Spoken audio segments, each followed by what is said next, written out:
Velma being canceled is bad, actually. You know, I'm usually not a happy-go-lucky guy when a show gets canned, even ones I dislike, but I mean, Velma's kind of one exception, but then I thought about it for 5 seconds, and oh no, I'm not happy again. Don't get me wrong, one of the worst shows I've ever seen, maybe the worst, somehow manages to be the worst anti-woke and woke show, worst meta, worst written show. How do you get away with this? I'll tell you how. Warner Brothers. Now, Warner Brothers, they took a gamble laying off most of their animation department to save a few $1,000,000, then subsequently lost $1 billion. Funniest shit I've ever seen. And somehow it keeps getting worse. Now there are more evil companies than Warner Brothers. Yeah. Dumber? I don't know. I don't think they would have lasted very long without their iconic IPs, which they are now cutting losses on every other day. DC is so popular they got away with making a cinematic universe of pure failure instead of just stopping on the first go. Warner Bros. Took their lobotomy Kaizen pills and said, what if we canceled all of our shows and left deliberate rage bait up? Who would you bet on, Warner Brothers? And then they said, nah, I'd lose.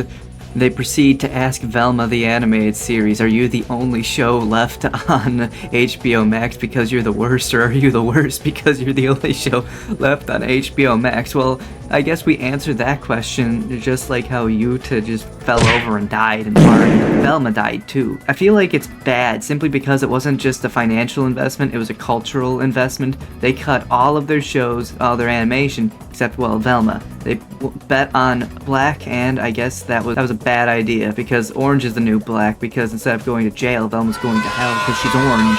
I mean, look at her stupid little orange shirt. I mean, I'm sorry to be the bringer of bad news, but a lot of you do fall for rage bait, and it's pretty dumb, but I do too, and I can see why Warner Brothers was experimenting and being like, what if we just piss off the internet so much we get gold? I mean, it worked with Teen Titans Go for a while, like for a solid 10 or so years. People wisened up enough with season 2, so it wasn't as advertised as painfully well, so I'm not shocked it fell off.